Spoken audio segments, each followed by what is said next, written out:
Mix it up. Mix it up. Great. Hello. Thank you, everyone, for coming. My name's Maddy Costa. I write about theatre. It's mostly what I do. Also on the panel tonight is Sule Rimi, who's an actor, Ella Hickson, who's the writer of The Writer, Jamie Wilkes, who's an actor and also works with the Great Men Initiative, and Matt Cain, who, among many things, is a novelist and also the former editor-in-chief of Attitude magazine. So we will start. I have brought, I think only Ella knows this at this point, I'm just going to spring this on everyone else. I have long been a reader of feminist writing, so I've brought various quotes from various texts with me to just kind of introduce different ideas. They're probably all actually the same idea. And that will probably take about sort of 20, 25 minutes, and then there'll be space for questions at the end of that as well. Jamie, I'm going to start with you. I've actually got two quotes for you. One is by the writer Bell Hooks, because it's from a 1995 book called Killing Rage, Ending Racism, in which she observed that males prove they are men by the exhibition of antisocial behaviour, lack of consideration for the needs of others, refusal to communicate, and unwillingness to show nurturance and care. And I thought this was incredibly interesting because it's 1995, and she was saying something very, very similar to a problem that the writer Tim Winton wrote about in The Guardian just a couple of weeks ago in a terrific piece called About the Boys. An observation that boys and young men are so routinely expected to betray their better natures, to smother their consciences, to renounce the best of themselves and submit to something low and mean, as if there's only one way of being a bloke, one valid interpretation of the part, the role. And I thought that might be quite a nice way to get you talking about the Great Men Initiative and the Good Lads project that it's a part of. Yeah. Okay, so I volunteer for a charity called the Great Men Project, and we go into schools and we talk to boys about gender stereotypes and kind of the world, and we talk about feminism, but quite often we don't actually use the word feminism because it's become a trigger word for a lot of people, where there's so many negative associations that actually if you use that, you don't have the useful conversation that you can otherwise have.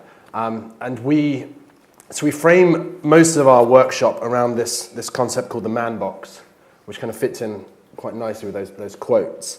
And the man box is a sort of restrictive gold standard that men have to adhere to. And I've got the man box here to read out to you. The points are: don't cry or openly express emotion, with the exception of anger. Do not show weakness or fear.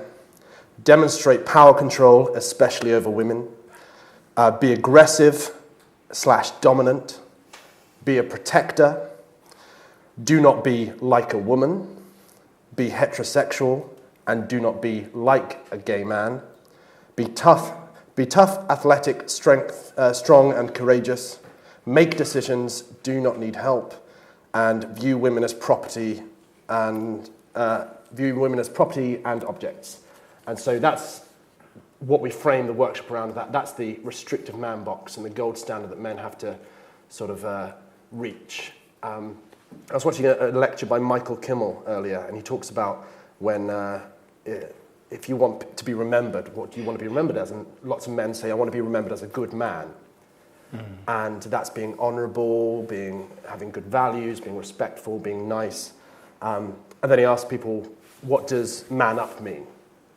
And it's a complete contradiction to what it is to be a good man. And so often men are put in a position where they're made to compromise their values just to fit the gold standard of being a man. And that's one of the reasons, that's when masculinity becomes toxic. I think, to me, what toxic masculinity is defining yourself not by what you are, but by what you're not. And it's being masculine in a way that isn't feminine, and running away from anything that might compromise you being a man because you're further to the feminine end. Yeah, great. That and will lead us really beautifully into introducing Matt, who in November again wrote in The Guardian, but about a survey that was carried out in Attitude magazine, asking generally questions about masculinity and about being... Got it right there. I brought it in because I couldn't remember all the figures. But yeah, I just found it really interesting, the discussion about masculinity amongst gay men, because there's so much discussion about what it means to be a man and what it means to be a man in 2018 in the broadsheets on Radio 4 amongst straight people, and how their sense of masculinity might be in crisis as women are being more and more successful. And I just thought that was quite interesting if you look at it from a gay perspective, because those of us who don't pass as straight, before we were called gay, we were always called, oh, he's a girl. He runs like a girl, he talks like a girl, he throws a ball like a girl, as if this was the ultimate insult. And it's interesting, actually, that I was quite intrigued, that list. It didn't say, don't be like a woman. Yeah. It said, don't be like a gay man. But actually, I think a lot of the problem with gay men is that some people see us as being like women. And, so we did this survey, and, we asked, have you ever been made, with 5,000 readers, so it's not just 100 or anything, have you ever been made to feel like less of a man? Have you ever been made to feel like less of a man for being gay? 69% said yes. Have you ever thought you are less of a man for being gay? 41% still said yes. Have you ever been on the receiving end of homophobic insults that have specifically targeted or made fun of your perceived femininity as a gay man? And 69% said yes.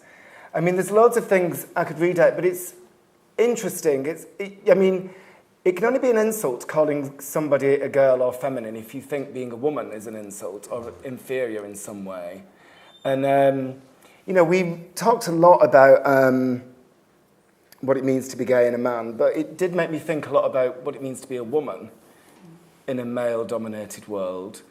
And there's a really beautiful thing that you said at the end of your Guardian beautiful, piece. my God. I liked it. That being gay can be tough, but at least we're men. How difficult must it be to actually be a woman and to go through life every day being made to feel inferior? I feel a new sense of privilege that I'll never have to find out. God, I can't remember writing that. But should I tell you what? It's quite being a man and being gay. It can be quite confusing. You would never get a gay. Well, it'd be much rarer to have a gay man when you say, "How do you want to be remembered as a good man?" Yeah. Because we're always made to feel like less of men, and you get this really confusing thing that we're made to feel that about ourselves. But also, we're taught that being a man is good, and we're made to find it attractive in others. So there was one question that we asked, have you ever been turned off by signs of femininity in a man? 71% yes. So on these gay dating apps, you get all this looking for masculine, no femmes, no camp. So we're all made to feel this about ourselves and go through this horrendous, torturous, confusing experience, but at the same time, it works because we're repulsed by it in anybody else. That's the problem in feminism too. Yeah, you often have that conversation with women as well, that their politics are in one place and their desire is in a very different place. Yeah. Oh, that, Which is a trickier thing to rewire. Desire is very much a part of the book that I'm in the middle of reading at the moment and therefore talking with everyone about because it's so terrific. It's by Jacqueline Rose. It's called Women in Dark Times. And her argument in the book is for a new feminism that understands the darkness of desire. And I'm only halfway through it. The middle section that I've just finished reading is about honour killings, and it's horrific. But there's a quote from that I've pulled out to give to Sule, who might get quite stressed about this. Sorry. She's actually quoting another writer, Nawal Saadawi, who says, most men cannot abide an intelligent woman because she knows very well that his masculinity is not real, not an essential truth. And I thought that was really interesting, thinking again about Tim Winton's idea that there's only one valid interpretation of the part or the role of masculinity. And I think that's why I've chosen you for it, because, you're an actor, so you're having to think about, and the show that I've seen you in most recently was Barbershop Chronicles, which was such a fantastic thinking through of the spaces in which men can perform different kinds of masculinity. Yeah, I mean, so like I grew up in Nigeria, and I was saying to someone earlier that there is a sort of kind of really sort of mapped out idea of what masculinity is. And I grew up with 8 sisters. And it was interesting what was being said earlier about women living in a male-dominated world, because that's pretty much what it's like to be, especially from a northern Muslim Nigerian family. When my father passed, it was, there was a situation where basically, just before he died, I spoke to him, and like we had our last words. It was all very emotional and all that. And he told me to be strong for them. And so in my eyes, that meant for me to be sort of, not to show any emotion, just sort of be the shoulder for them to cry on. And all that time passed, and I remember not shedding a single tear. It was a bit mad, actually, because that's just not normal. And then 5 years on, after that, I was watching a movie, The Bucket List. Is everyone, yeah? Yeah, okay. So, yeah. And Morgan Freeman, for like the next 2 hours, looked exactly like my dad. And they had the same illness, they had the same cancer. And I just remember basically after watching the film, this wave of something just coming through me. And I locked myself in the toilet and I just bawled for about half an hour. And I didn't realize that actually all through that time, my sisters were the ones that were actually getting me through the whole thing, because there were a lot more. I grew up in Nigeria, but I lived most of my life here. All of my family is back there, so they're accustomed to what that mapped out sort of sense of masculinity is, and in a weird way, even though I was the one that my father had to talk with, they were the ones that were actually carrying out his instructions. So, I mean, what this has to do with what you've asked me, I'm not quite sure. But I kind of find like that basically the roles are quite. They're sort of because I personally don't know what that thing is supposed to be. I don't know where I stand. I did a play called Muscle a few years ago back in Wales, where a bunch of men were asked, it was a verbatim play, a bunch of men were asked what they thought, what their idea of masculinity was. And nobody could actually give the answer. But what they were able to do was to state the incidents in their lives that turned them into the men that they'd become. And I think that's basically how I see it for the individual man. Everybody is given certain tools to work with. They might not necessarily have the right tools to like navigate themselves through the world, but I think we're just all kind of like sort of doing the best we can with the tools that we've been given. I don't know if that's like kind of going off piste a little bit. No, not at all. I think also, something that you've introduced there is that 2 words that come up a lot at the moment are emotional labour, and it's really interesting the ways in which kind of behind that quote is women see through men, and they see through men because they are doing the emotional labour for men. I've got like 3 different quotes for Ella, but I'm going to stick with the first one. It's not actually from a feminist book, this one. It's from A Brief History of Humankind by the male writer Yuval Noah Harari. And it's at the end of the section about the agricultural revolution and the ways in which that changed human society. And at the end of that, there is an 8-page section on patriarchy, basically looking at how it came into being and how it became so fixed, looking at every single possible theory for this and debunking every single one. And so he ends by saying, if, as is being demonstrated today so clearly, the patriarchal system has been based on unfounded myths rather than on biological facts, what accounts for the universality and stability of this system? And I think it's this idea of unfounded myths that made me want to give this to Ella. the role that writers have in creating those myths. I guess what writers do that humans don't do is make things stable and universal. And I find it really interesting, your man box and so forth, that rules or behaviours that are adhered to offer a sense of stability that real humanity doesn't. And I think that's why what I always struggled to sort of get behind is that people have believed it for so long. Like, everybody lives a life and everybody knows what goes on inside them. And I think of the men I know and the men I know well, their internal worlds are not a million miles away from female internal worlds. There's just a lack of permission about expressing them.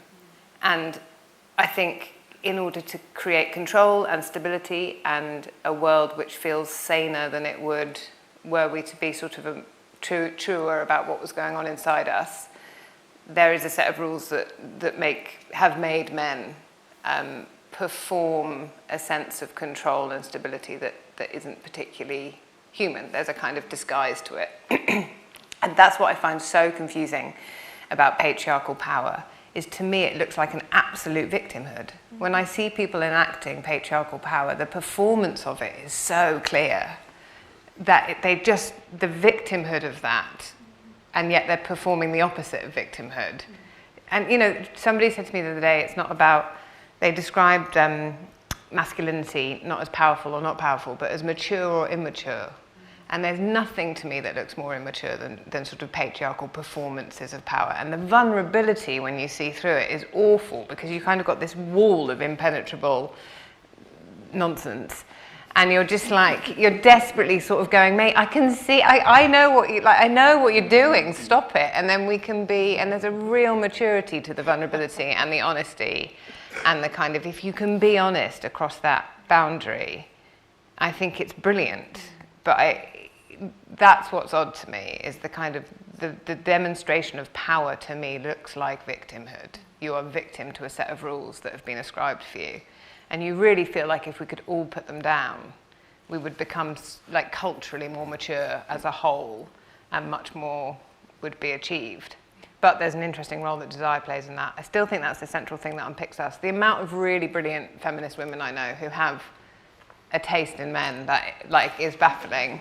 And you know, we all do it. Like, so I do think there is a natural instinct that is working against a socialised higher mind. Is it especially after instinct though? Or is it what we're taught is attractive? Mm-hmm. Yeah, and whether there's a sort of deeper, what is that deeper drive? Because and whether it comes from a sort of, why they sort of, because it's women that know that power is a construct but are also looking for powerful men. And lo and behold, when the tears come at 3 a.m, they're like, oh. And yet they just repeatedly, I'm saying they very casually, they keep doing it. So that I think is really interesting, and I think it sits at the bottom of a lot of this. But I see it more and more. I think there's, there's a line that we were talking about in the play that somebody asked me about the other night of like, does it scare you that the future might speak a language that you don't understand, sort of angled at men? And you see that fear in them at the moment. You see the fear in men in power being absolutely threatened by what feels like a very real moment of social change. Yeah. And the fear is making them back off so hard, and it's like, no, we need you in on this conversation. Like, please come with us, like men in power. And the relief when you have that conversation with men in power to go, you're allowed to put it down. And they're like, oh my God, and then what? Like, it's an interesting time. Yeah, absolutely. I've really irresponsibly not brought a watch with me. Also, the lights are quite glaring, so I can't see Dervla, who's going to be my time check. But I might just open it out to the floor now. Hi, yeah. Hello, hi, I'm Rebecca. I just want to say thank you to you for your Brave Men Company, because I think especially with everything that's going on with the stabbings and things like that, we need more of this in schools to communicate. And I think as well, like you said, feminism has such a trivial stigma attached to it, and I personally prefer equalist, so to speak, and that's kind of what you're promoting. You're not saying these ideas are how you should be or this is how you should be. It's just everyone should be on the same level, and that's what I really appreciate from your company. And also last year, I believe there was a big story about another honour killing, like what you mentioned, and it just kind of highlighted to me how fragile masculinity can be, not in a sense that I want to put anyone down, but it's just in the sense that people, or men so to speak, can be offended by something such as intelligence or power. Not everyone, not every man out there, and I think it's good that you're putting ideas across that just show there is a difference from the status quo, so to speak. So thank you, and that's my point. It's interesting, isn't it? It's always seen as a power struggle. Yeah. Is there anything about masculinity that is actually, inherently associated with power? Or is it just that it's been used to achieve power and certain people don't want to lose it? Is it actually inherently a power struggle, I think I spend a lot of time trying to get out of my own echo chamber. So I spend a lot of time on YouTube watching horrific videos. And I've been watching a lot of Jordan Peterson recently. People laughing. He's become like this superstar, rock star, kind of god to a lot of people who are kind of conservative or anti-feminist, and he talks a lot about this thing called a concept of order versus chaos, and he defines order as being masculine and chaos being feminine, which I disagree with. I think that's just how we've decided to define masculinity and femininity. But I think that the universe is completely chaotic, and as humans we've evolved to find a sense and a journey and a narrative through it. And so in this chaotic world, we find our narratives and our sense, and anything that then disrupts our sense, we really freak out about, because that means we don't understand the world when we thought we did. And I think that's when you get people getting really aggressive and really scared, is when their understanding of how the world works, they find out is wrong. And that's, I think a lot of what's happening right now in terms of the conversation about gender is a lot of people realizing that this concept of masculine and feminine, which doesn't really exist, it's just this construct we've created, it's not what people thought. And so we have to find a new definition. And I think it's order, and control is about order. And that's where power is like having power over chaos and being in control of it. I think that's... What I find fascinating is, you were just saying that it's all constructed, our idea of masculinity and femininity. And Ella said earlier, but we can't help ourselves as women being attracted to a certain... Yeah. It's like, there must be differences obviously there's differences biologically between men and women, but there must be differences in behaviour that aren't learnt and that are natural. And how do you know which is which? At this stage, I think so much of it is socialised. Yeah. Like, I think in terms of the power thing, certainly, I often feel like people that are attracted to power or having power are people that are afraid of their own vulnerability. So I think power is like a very useful social shield for vulnerability. And you feel that with yourself when you're in situations where you're powerful, it's a whole different energy. Yeah. And I think that links into, is it natural or is it socialised? Even the women finding those sorts of powerful men attractive, I think there's all of that is socialised. It's about stability and longevity and family raising and all that kind of stuff, which is all nonsense. Like, I think most women have a sort of quite clear understanding of the association between power, presented power, and actually deep-seated vulnerability. Like, you just know that about people. It's like we all know that about, like, you look at someone like Donald Trump, and you go, he's the most powerful man in the world, and yet is the most desperately vulnerable man you've ever seen in your life. And we all just know that conversationally, and yet we continue to perform this sort of madness. It's odd. We have, going back to Jordan Peterson, who I'm just fascinated by, because he did this very famous Cathy Newman interview, and he talks about lobsters and how we're naturally, like lobsters, we get rewarded for raising our status with serotonin. And there's a natural desire for power, but socialization decides what power is. So a lobster may get rewarded for beating up another lobster, but it wouldn't care whether that lobster had a Maserati or something. We've decided as a society that a Maserati is a powerful status symbol. Yeah. And that's where the unnatural construct comes in of But what. that's where capitalism kicks Yeah. in. Let's take, there's a question, the woman at the back there first. Yeah. Yeah. I was going to ask, I'm in my 50s and I've been a very active feminist since my teens. My daughters are in their teens now, and one of the things that is, I think, really different, and I didn't imagine then, was the whole sense of gender fluidity and the amount of their time that they're spending and their friends not thinking about this binary choice and this fixed choice between masculine and feminine, but essentially exploring the intersection and the combinations and the mix between that.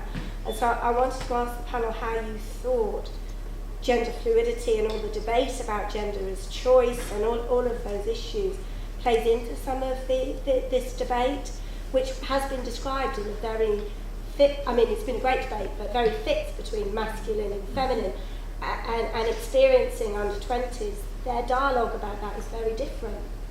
I'm just going to jump in really quickly to just say that, so I'm 42, and I work with 2 women who are 5 years and 10 years younger than me, and we're really aware of how our sense of feminism is quite gender fixed, and of that sort of fluidity being just slightly a generation behind us. But we're also really aware that our sort of sense of potential empowerment, I think I'll use that word, that came from feminism as we were growing up was shattered when we became mothers. And that, and so there's a really interesting question for me about what will happen to that fluidity at the point that it hits parenthood. I feel like that's still waiting to be discovered. I think it's a really interesting point about gender fluidity, and the thing that I find really exciting about it, so something I've thought a lot about, and sort of queer theory and the play has a bit of that in it, and what's exciting is that it forces you to throw yourself back on your own desire or identity, to work out where you sit on a spectrum. It forces you to reference your own want, and it forces you not to just accept a socially ascribed binary. And I think that's great. Like, that really excites me, because I think the earlier and the more thoroughly you can engage with what you actually want as a kind of internal urge, it sort of goes hand in hand with the vulnerability is the thing that will erode power structures. If you can operate internally much more and receive things less, then we're in an altogether more human and better situation. What happens when that hits motherhood and distribution of work in the household and is, from as far as I can see, horrific. I don't know what the answer is then. Yeah. It's quite exciting because we're just working out what it all means, though, that the gender fluidity thing, isn't it? And, you know, what is the understanding of difference at the heart, between the genders, at the heart of gender fluidity? Well, I saw a great graph, which was kind of a graph of feminine and masculine traits. And it's 2 bell curves, and they overlap by about 95%. And what we've got a situation where we define masculine and feminine by the 5% shoulders. And so you've got people trying to define their gender based on a tiny margin of difference. And actually in the middle, there's a huge amount of overlap between the genders. And one thing that's really, in the workshops we make very clear, is that the difference between sex and gender, and biological sex and what is a socially constructed gender, and how, quite annoyingly, they become interchangeable in our vocabulary, but it's very useful to have them as separate. So gender is not the same as sex, is I think an important key just to frame the conversation. The fact is, like a young person today dating, you would have to have a very early conversation about what you were and what the other person was and what that was as sex and what that was as gender. Feels like utopian. Yeah. I think, like, what a fucking great generation. Good. Yeah. That's good. Yeah. There was one there, and then over here. Yeah. So I'm connected back to the conversation about women's desire, and similar to what you were saying about the place where what a man is bumps up against his values, and he kind of has to subjugate his values to be this man. I wonder if you could kind of wander around inside of that for women, that what I might find attractive almost asks me to subjugate my value around what it means to be a woman and a powerful woman, but that to find that man attractive, I almost have to buy into my socialized value as a woman, right? I have to buy into less than, and it bumps up against all of that. It brings it up whether I want it to or not, and it kind of plugs right into that. But there is some, actually, in terms of what we find attractive, there's lots of things at play that aren't just to do with gender, aren't there? I mean, you could enjoy a person could enjoy being dominated or abused, not in a way that's completely disconnected from gender. It's just about when they were growing up, they were taught to hate themselves, or they were told they weren't good enough. And, you know, when it comes to a sexual act, they want something that confirms that. It's not always, you know, there's this intersectionality, isn't there, of all these different factors that come in. But when you're a woman, and that's so much more pervasive, right? It's so much more systemic for women to be in that lesser man. Yeah, well, shall I tell you what? It's really interesting. Without wanting to be too explicit, obviously in a gay sexual act, there's also, you know, power play going on. And they're basically people who are active in the bedroom and people who are passive in the bedroom, even though we're all men, in terms of the hierarchy, the passive ones are at the bottom. And the active ones rule the roost and are desired. And, you know, it goes back to when people used to say I used to hear it even when I was growing up in the 80s, people used to talk about gays, they'd say, who's the man and who's the woman? You know, being penetrated, being passive is seen as a feminine, female thing, and therefore the ultimate aberration. I mean, a lot of men who have a problem with homosexuality, you know, dads trying to get their heads around their sons and stuff, they can't bear the idea of their son being fucked like a woman, because it is the ultimate, you know, transgression in a patriarchal society. Mm-hmm. It's interesting in how that translates then to female desire. So at least, at least, but like, again, there feels like there's a negotiation or a conversation, whereas there is such an expected submissive role for women to play sexually. And if you're not, it's also quite a sort of capitalistly coded dominant role as well. It's really kind of like, there's not a lot in between.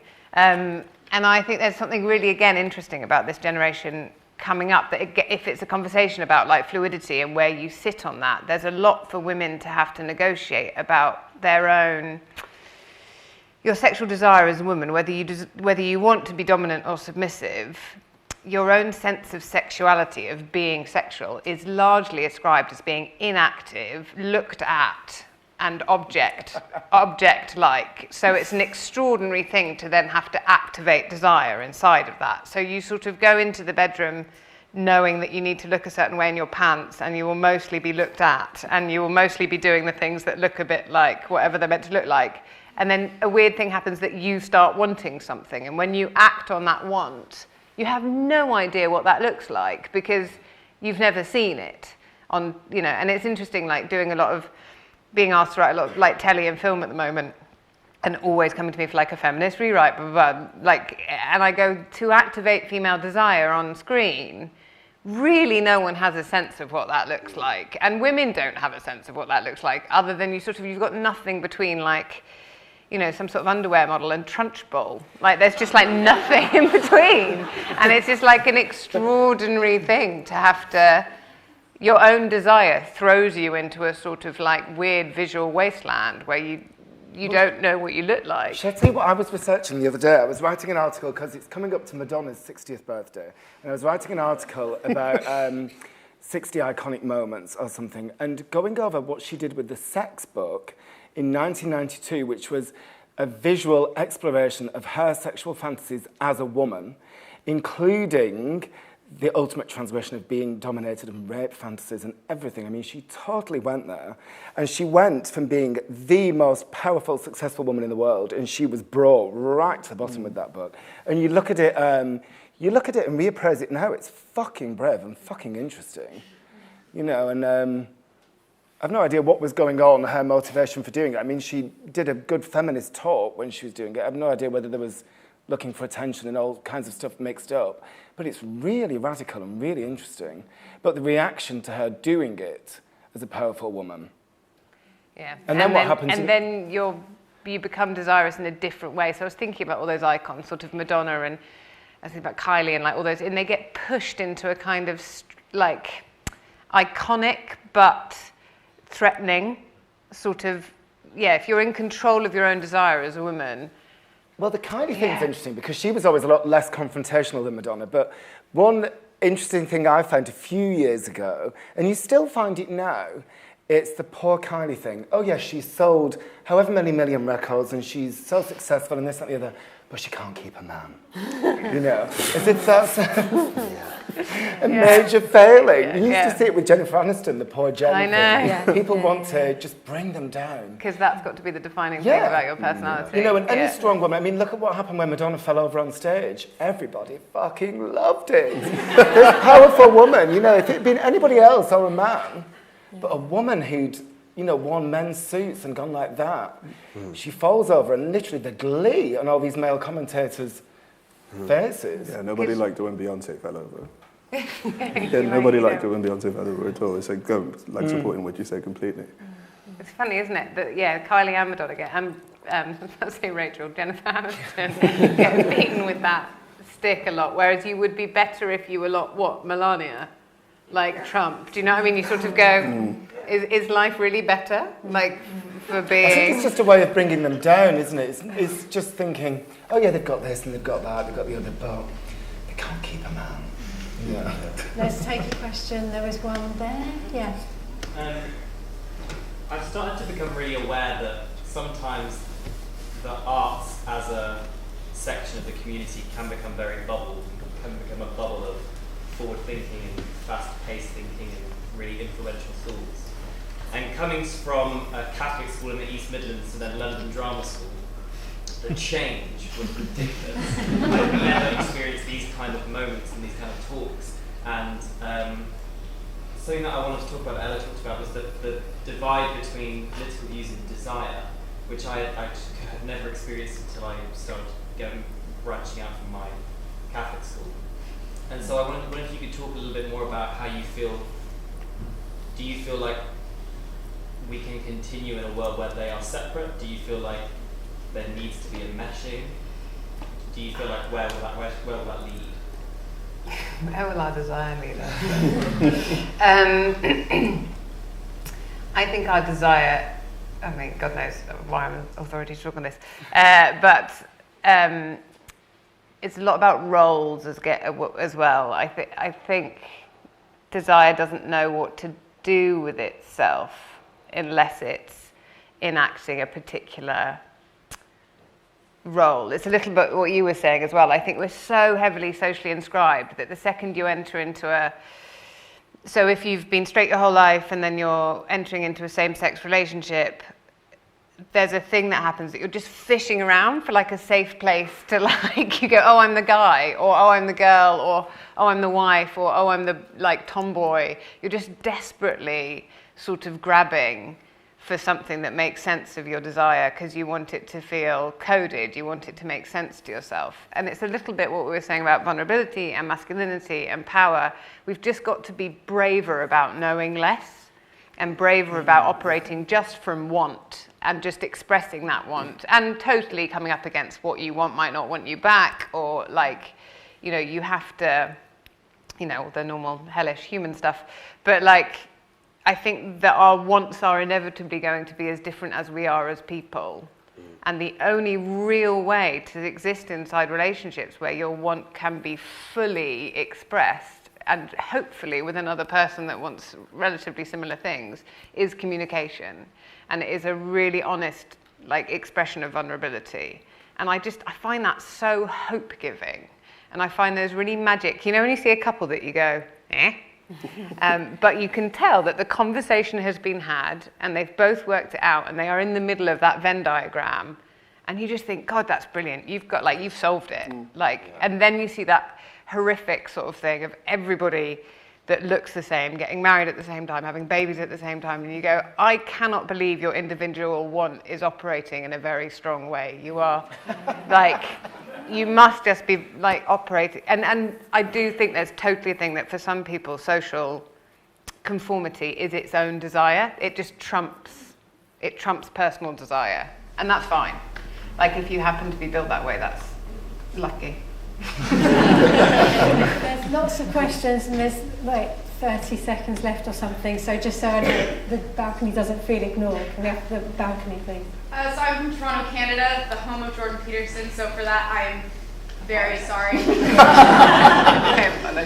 Last week Torontonians were the victim of an attack that was done by a man who claimed to be an involuntary celibate or an incel. I believe loosely described as a man that has felt rejection by women so many times that he hasn't been able to act on his sexual desires. And I would like to hear your thoughts on the incel community and what that says about toxic masculinity today.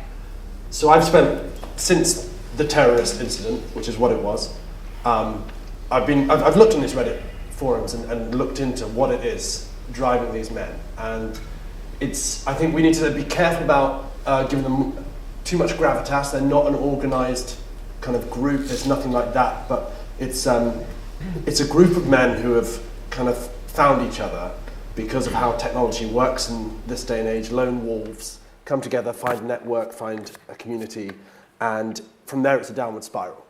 And there's loads of videos and loads of these men who are suffering from horrific kind of like body dysmorphia and that sort of thing. They have weird obsessions with like the angle of their eyes and that sort of thing, because they see a world in which as men they are entitled to a certain thing, and that will be a sexual relationship with a woman, and they aren't receiving that they're owed, and so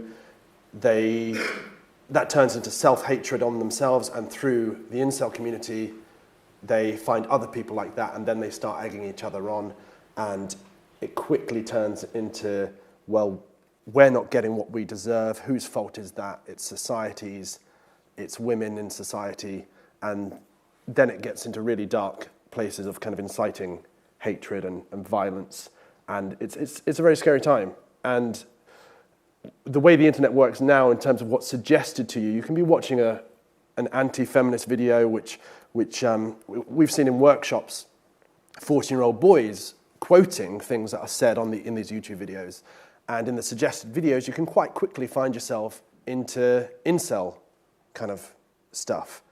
And so the idea that there's a downward spiral that's very accessible from kind of feeling a bit down about your physical appearance into being radicalized into what is essentially a terrorist kind of frame of thinking is quite a scary thing. And we've got a generation that might be learning their sex education through pornography and their idea of gender through kind of these extreme kind of anti-feminist hate videos. And it's a very scary thing. And I think we should try and work out how to deal with that. I think a huge part of that as well, I was going to say, and not to offer like sympathy necessarily for those guys, but like the force of commercialism and the visual force of capitalism in the last 10 years, like I think it's something like a young woman sees 3,500 sexualized female bodies a day. When you're talking about the body image stuff for women. But as a man, like the whole principle of capitalism is you can go out and get it. It is your right to, like it is presented to you as a body object that you should buy. So if you were seeing that 3,500 times a day, of course you go home thinking it's your right to have it. And if you're not getting it, there's something wrong with you. And I think that's we're just such a visual culture, and most of that visual culture is telling you to buy, and if you can't afford it, you are wrong in some way. And if that's a woman's body, I can understand how that very quickly goes into...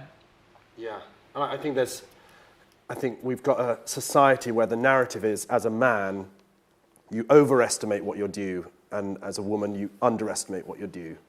And that's kind of, I think that explains so much of male anger, is this entitlement and expectation, which comes from within, but it's also what society tells you you're due. And if you look at any kind of Hollywood movie, it's all about it's Seth Rogen getting a beautiful woman.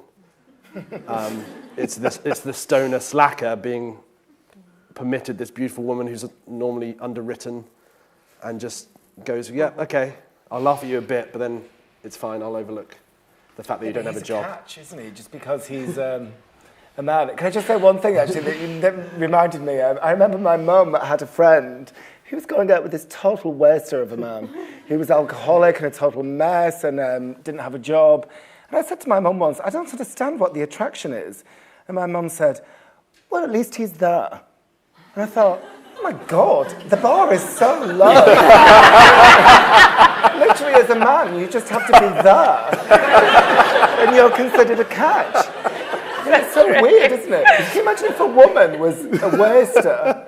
Anybody ever saying that about But that, her? I think, is biological. I think at the root of that is basically that women have a limited time and men don't. Well, this actually, not wanting to preview on, but this was a second marriage. She was about 50 at the time.